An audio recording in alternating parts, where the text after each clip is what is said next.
Let's have a big applause for Alex Mohajer.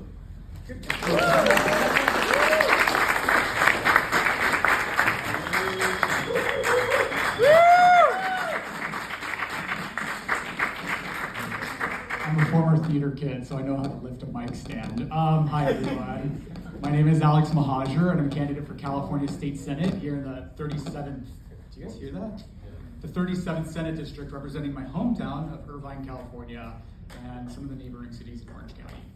I am really excited to be here and to be with the Democrats of Greater Irvine. I was born and raised in Irvine, so the fact that there's this many Democrats here, because I remember when it was Bush territory, is so exciting. So thank you everyone for having me. Our esteemed council members, thank you for being here, and congratulations. And tonight I want to tell you all a story about the promise of America.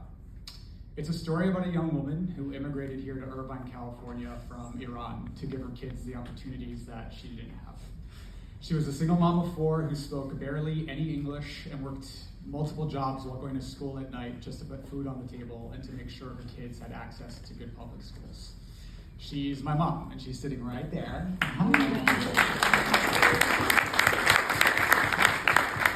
And eventually my mom got a good union job as a children's social worker, a job that she worked for 25 years. And the terms of her SEIU contract allowed for her to get time and a half pay for working nights and weekends, which is the only way we could afford to pay rent in Irvine. I started working at 12. My first job was a paper route for the Irvine World News. Wow. And I don't think it exists anymore, sadly, because it was 40 extra bucks a week for our family, and that was the difference between meals. We were a family that lived on food stamps. I shared a bedroom with my mom until I was 17 years old. And that struggle and that sacrifice was all so that we could have a shot, just a shot at these good Irvine public schools. I went to Alderwood Basics Plus Elementary School. And go Alderwood! It doesn't exist anymore either. R.I.P. Alderwood Owls.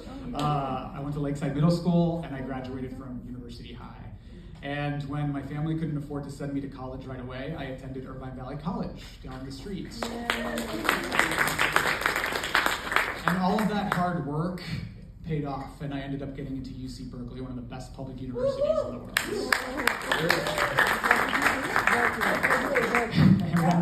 And when it was time to go to law school, I decided to come back home and come back to this district. I attended Chapman University School of Law. I earned a JD there in 2011. When I look back at that trajectory, I see the American dream personified. Our story is the story of the American promise. And I know it's a story that is shared by so many people, not just immigrant families, but I know immigrant families uniquely experience the story of the struggle and sacrifice that it takes to make sure your kids can get just a shot to get ahead. And my mom used to put me in front of the TV at a young age, at 7 years old, first time I remember, to watch the inauguration of Bill Clinton, and made me watch the State of the Union speech every single year, regardless of who was president at the time, because she came from a country where she watched civil society disintegrate, and she instilled in me this sense of civic engagement and activism, and this idea that it's a republic if you keep it, that we have to fight for this, and we have to fight for it all the time. So I've also been a lifelong activist and an organizer.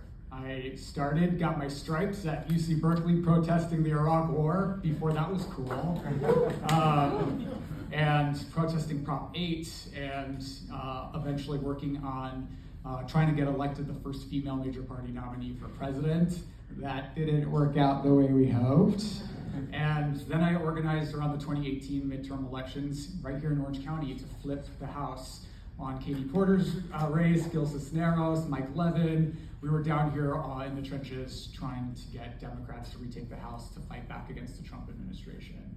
And all of that activism led to my election in 2021 as president of the Stonewall Democrats, which is one of the nation's oldest LGBTQ political advocacy organizations. It's okay, go Stonewall. And over the last few years, I've realized that the world is a different place than when I grew up here. That's what all those years of activism have shown me, and being engaged at the highest level of political advocacy and legislative advocacy. The world's a different place. We've lived through Trump, George Floyd, COVID-19, Black Lives Matter, an insurrection, an unhoused crisis, a climate change crisis, an opioid crisis. We are being asked as a club, as a party, as a country, to put an end to systems that insulate and protect the privileged few while not doing enough for marginalized communities. We are being asked to fight for the American promise that families like mine struggled and sacrificed for. And I am worried that we're not making good on that promise for the generation coming, and that we're not taking care of the generation that preceded us, which is exactly why I'm running for California State Senate. I'm running for California State Senate to make sure that we fight for economic policies that lift up working class families. And I'm going to be a champion for working class families in the legislature. That means investing in our public schools. That means getting affordable housing units finally built. And sometimes our legislators from both sides of the aisle have taken some money from developers and other special interest groups, and we haven't made meaningful progress on that issue. That means expanding paid family leave to make sure our families don't have to miss work or lose their livelihoods or lose their jobs just because they got sick. That means investing in our communities, and I'm going to invest in our communities. I'm going to fight for affordable housing, which, by the way, disproportionately impacts our seniors. I have some stats for you. 30% of our seniors experience food insecurity. 50% of all of our seniors are renters. The number of seniors is going to triple by the year 2060 in this state. The fastest growing population of unhoused people in the state of California are senior citizens. 45% of homeless individuals right now are above the age of 50. 28% of seniors in Orange County report not having enough income to meet their needs. The high cost of living and stagnant wages in this state, as well as some bad policy, have resulted in a lack of affordable housing solutions. And we can't just leave it to our municipalities and our great city council members here. We've got to take action at the state and get good policy passed to make sure we get this done. On top of that, there aren't enough assisted living facilities in the state to take care of our seniors. Right now, there is a 1 to 3 year wait for people to get into assisted living facilities, and there are thousands of people that are trying to get into Medi-Cal's assisted living program. Healthcare. I'm going to fight for healthcare to make sure that every Californian has access to quality mental health and healthcare, period. Healthcare is a human right, and it is an abomination that in a Western society and right here in California that tens of thousands of people go into medical bankruptcy every single year right here in this state. Healthcare is a human right, and we need to get people healthcare and lift them up. Getting people access to healthcare, it increases the livelihoods of these families and makes our communities flourish. Investing in education, investing in healthcare results in flourishing, thriving communities. Mental health. We do not do enough for mental health in this state. I'm a person who's about 5 years sober now. It's very important to me. And mental health is something that I think is adequately misfunded in this state and we need more resources, especially after COVID. After COVID, we have seen an increase in incredibly high rates of physical and mental health issues, healthcare costs, financial insecurity, bereavement, social isolation, loneliness. And for our seniors, the pandemic has caused an increase in loneliness, sleep disorders, anxiety, and degenerative problems like Alzheimer's and dementia. We need to get people access to care in this state, period. And we can be a global leader on that.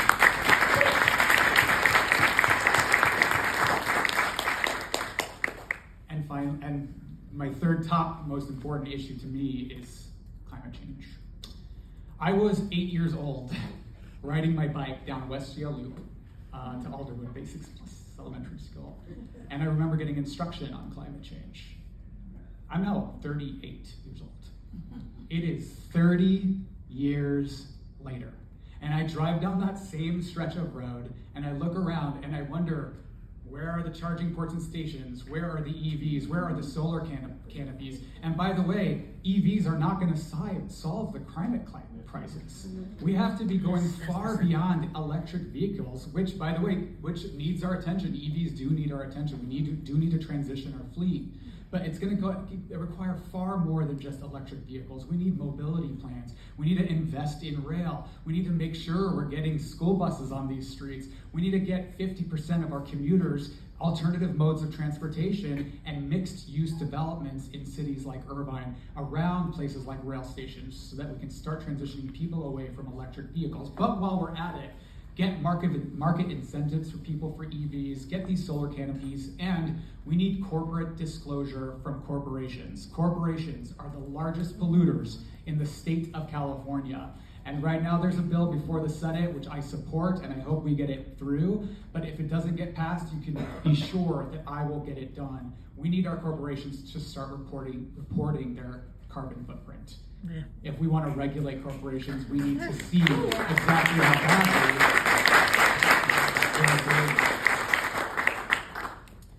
And on a final note, last September, 22-year-old Mahsa Amini was killed in Iran merely for having a few strands of her hair exposed. Her killing has sparked the largest protests in Iran in decades.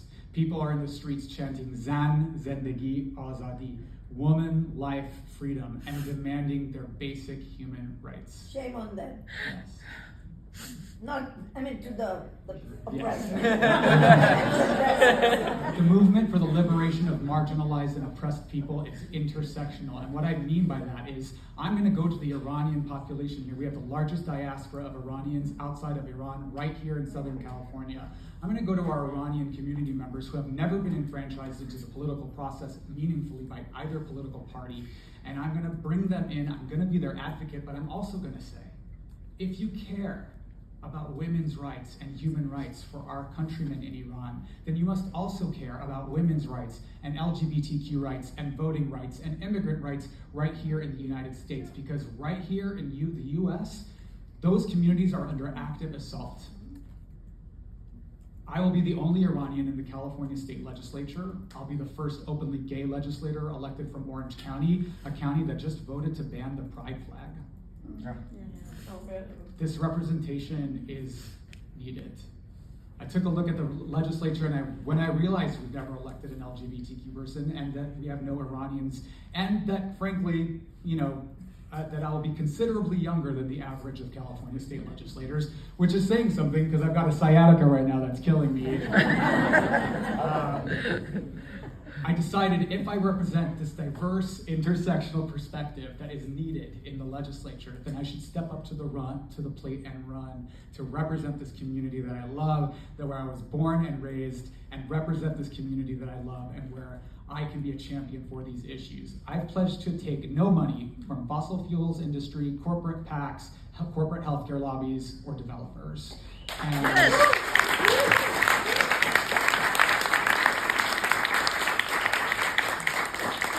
We need to get those influences out of our elected politics from both parties.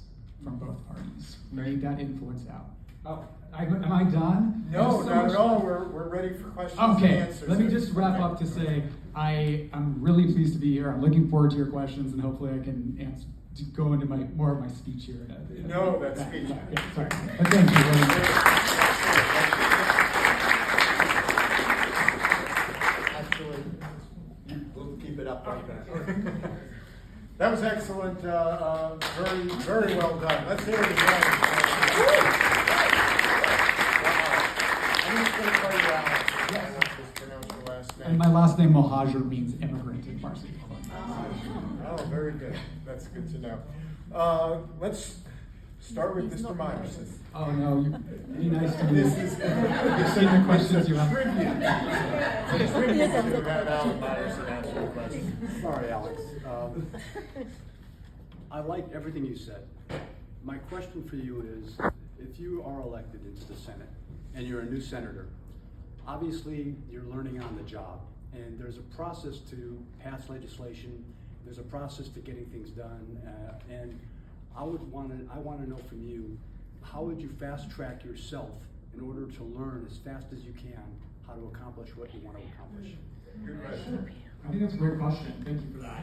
Well, I have a legal education, so that's one. I've been working with black letter law for over a decade, so I do understand the law, how it's written, and how it's passed. So I come in with a little bit of not totally blind as to the way our laws work, but I've also been engaged in legislative advocacy for years. So I've been involved in the bill making and writing process for years with groups like the Stonewall Democrats. We advocate for good bills that we want passed, and we go through a resolution process drafting those proposals, and we draft proposed bills that we send up to our friends in the legislature. I also, because of my legislative advocacy work at Stonewall Democrats, have a relationship with nearly everybody in the legislature right now. When I go to Sacramento, they're like, "Hi, Alex, here you are again."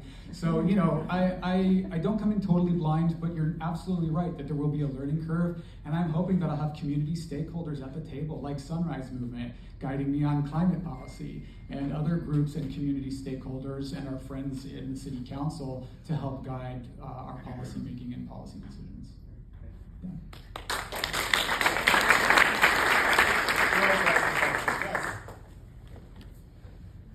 Thank you, Mr. Mohajer.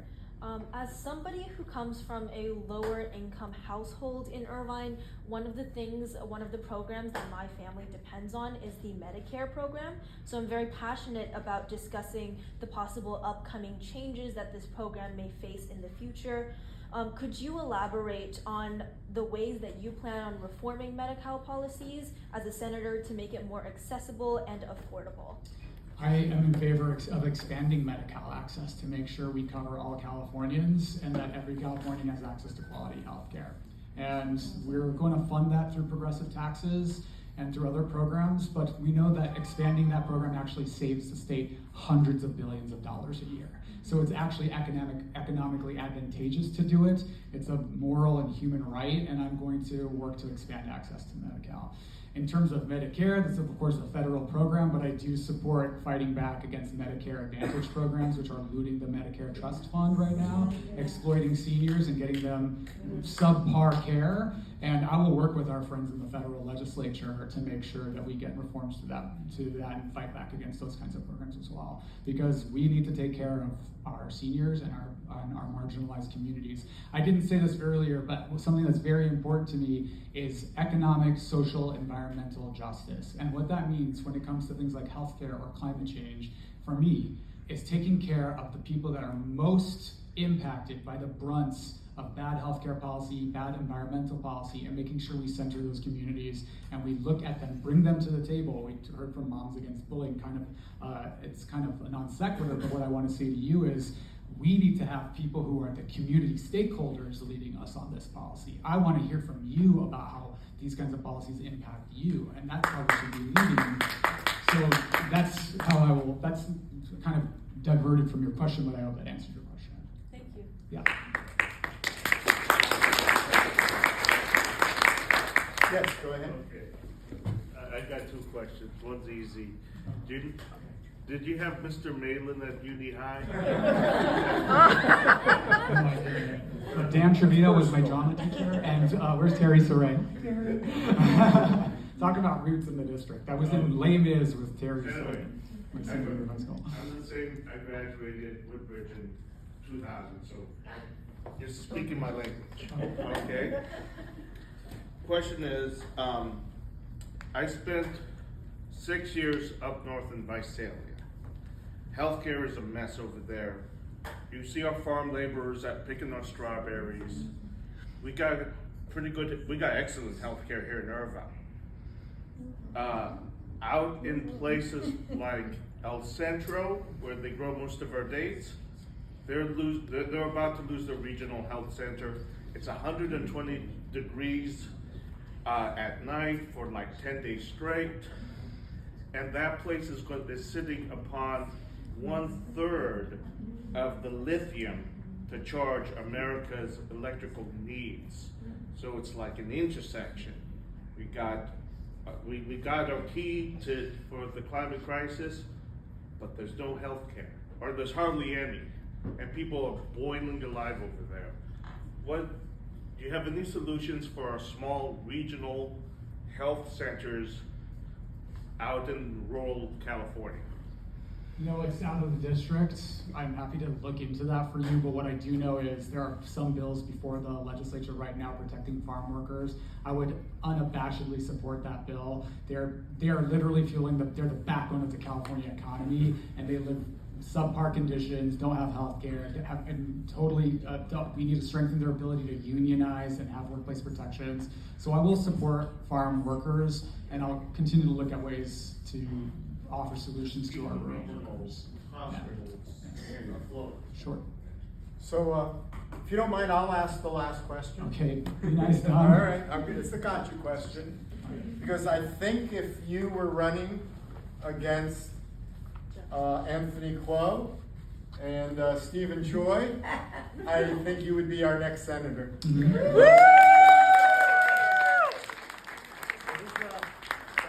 You do have a bit of a challenge in front of you Uh-huh. with an incumbent.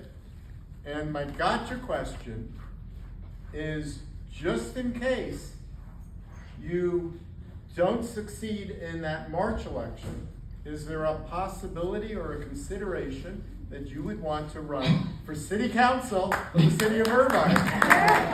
You think you're the first person who's asked me this? It's funny. Okay, so here's what's up with that. I'm gonna get us across this finish line, and that's my goal. I want to be in the legislature. So we'll look at let's get one thing at a time, as they say. But I think that this race is winnable for a person with my background in this district and a climate voter. In just the first quarter of fundraising, we raised $120,000 from over 500 contributions, small dollar grassroots donations without taking a single cent of special interest money, because we're getting people excited about this race. They're excited about the history we're gonna make in this race. We have the highest density of higher education institutions right here in this state Senate district. This is a district of climate voters. This is a district of API voters, of which the Iranian American community is a member. We are South Asian, North African. We are going to build coalitions between our AAPI groups and bring in this coalition to deliver this victory, because this seat belongs to Irvine, and we're going to get it over the finish line.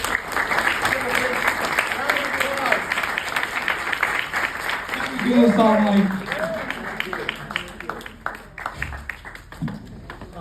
Before we get into announcements,